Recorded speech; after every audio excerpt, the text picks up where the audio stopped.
My name is Abby Swenson. I'm a survivor of sexual assault and emotional abuse. It all started when I met him at school. A friend introduced us. We kind of started talking. He was a senior and I was a sophomore, so I didn't think that he would be interested. I did think he was cute, but I didn't think anything of it. He Snapchatted me, and that was when we first started talking. I noticed the grooming a little bit, but I didn't put two and two together. He constantly was complimenting me, told me that I was pretty, and was always just being super sweet. He always asked for permission first before he did anything. Even hold my hand, he would ask permission first. He was my first kiss, and he was always very respectful at first. I noticed a change when I was sitting in class next to a girl that I had talked to. We were talking about prom. I was going with a kid from another school, and she was going with her boyfriend. I asked her who her boyfriend was, and they ended up being the same boy. I didn't tell her that we kind of had a thing just because I didn't know how to approach it. And so I just kind of stayed quiet about it. I didn't tell her. I confronted him about it because he hung out with all of my friends, and he kind of morphed himself into my friend group, so he was always around, and I felt like we had to work it out because he wasn't going anywhere and I wasn't either. So we talked about it. He told me that he was going to commit suicide, and that's why he did the things that he did.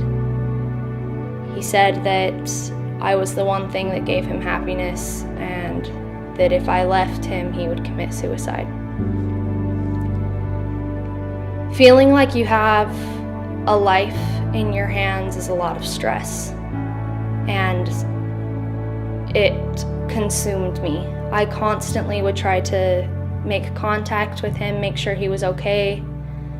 I just wanted to make sure that he wasn't going to hurt himself, because I felt like it was my responsibility to keep him alive. I ended up hanging out with him one day. He asked if we could hang out, and I assumed he meant with all of our friends.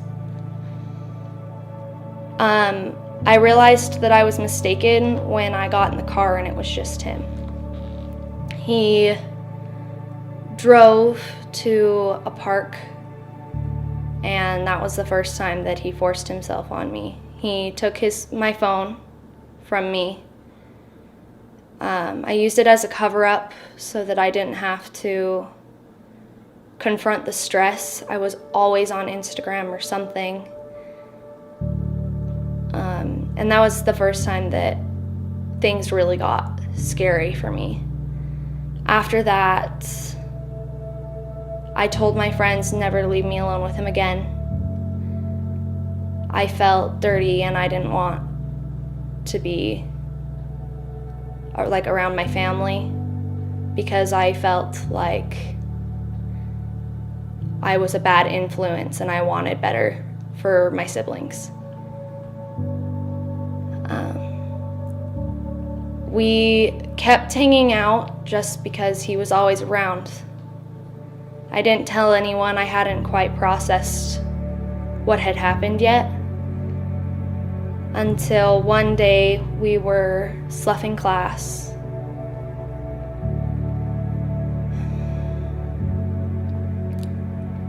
We drove to the river bottoms, and he was talking to one of my friends. My friend told me that she needed to talk to me, so I went and talked to her. She told me what he had said. He said that the first time that we did anything more than I was comfortable with, he forced it because he was going to go home and commit suicide, and he wanted me to be the last person that he was with. I broke down, and he came over because he was listening in, and he hugged me, and I felt like this rush of adrenaline. My body stopped functioning the way that I wanted it to. I kept looking for my friend, who I had told not to leave me alone with him, and she walked away, and I wasn't able to say anything.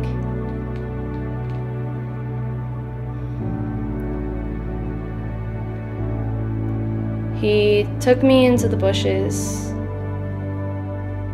and that was the farthest that it ever went. That was the first time that he actually raped me.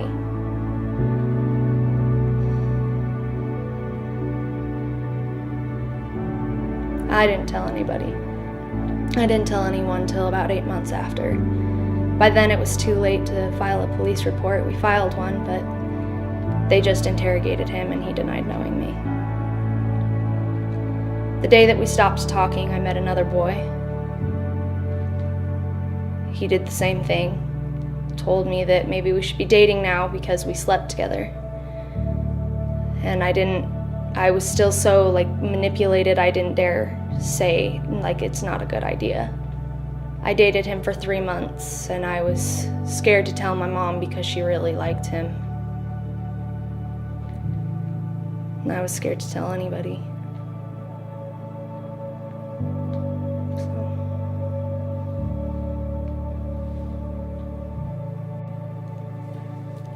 I started trying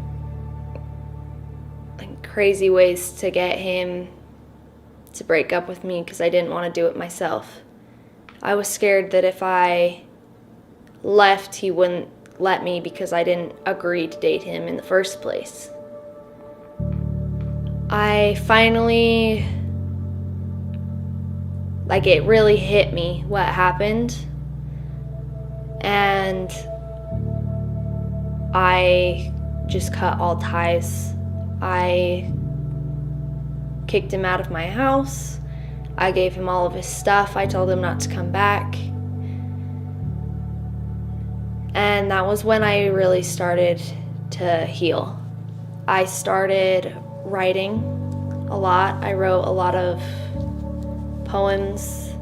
I started painting. I started watercoloring a lot,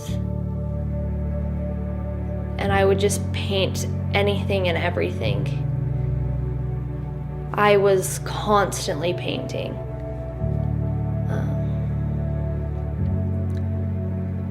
I started to really open up about it one night at 2 in the morning. My mom came into my room and she sat down on my bed and she had been crying. She asked me what was wrong and why I wasn't talking to her. I had shut everybody out. I wouldn't talk to anyone about anything that really mattered. Everything that I talked about was just small talk. She got me to open up. And once I opened up to her, it really helped me to be able to accept what had happened. I didn't tell her everything at first. I just kind of told her a little bit, and I fudged the story a little bit the first time because I didn't like the story, and I didn't want to be seen as something that was broken. I didn't tell my parents the whole story until about 8 months later. By that point, I had become pretty open about it. I wanted to start talking, and I didn't want to stay silent about it because that was all that they wanted from me was silence. I filed a police report, and nothing came of it. They interrogated him twice, and he denied knowing who I was, and that was it.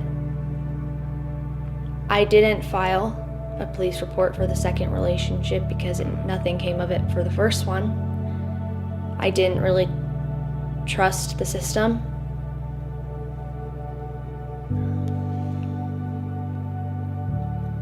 I didn't really trust anybody.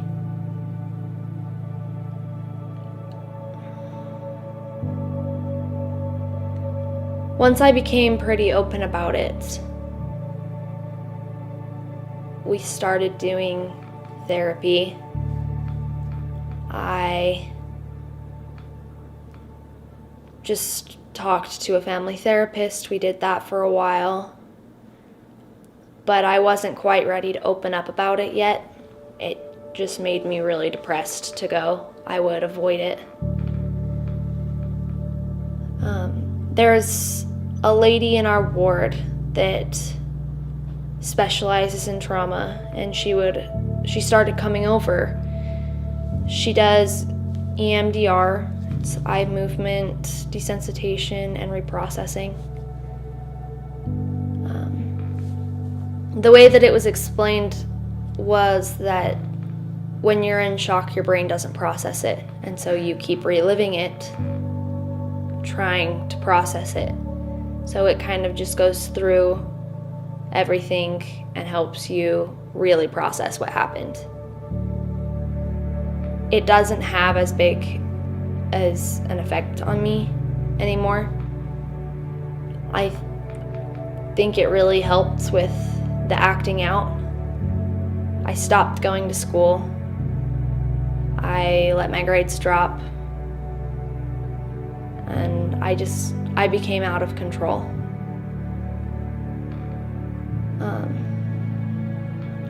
But having a lot of different outlets really helped me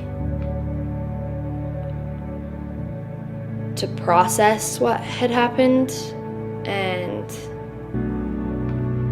let the guilt go and realize that it isn't my fault.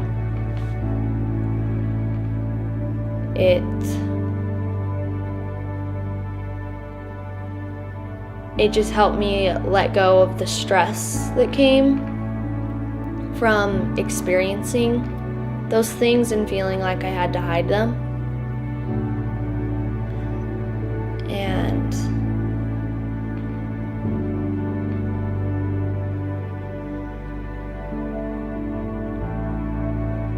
it just really helped me to become more open about it and be able to speak about it without feeling like I was nothing or like I was an object. One of the biggest things that I learned was that a huge warning sign is when they try to isolate you. I was cut off from my family. I was lying to my friends.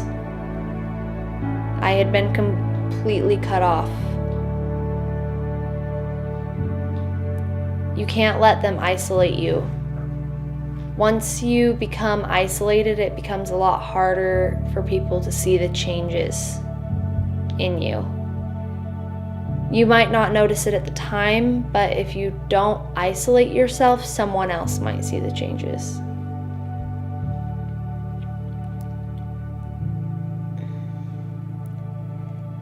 You need to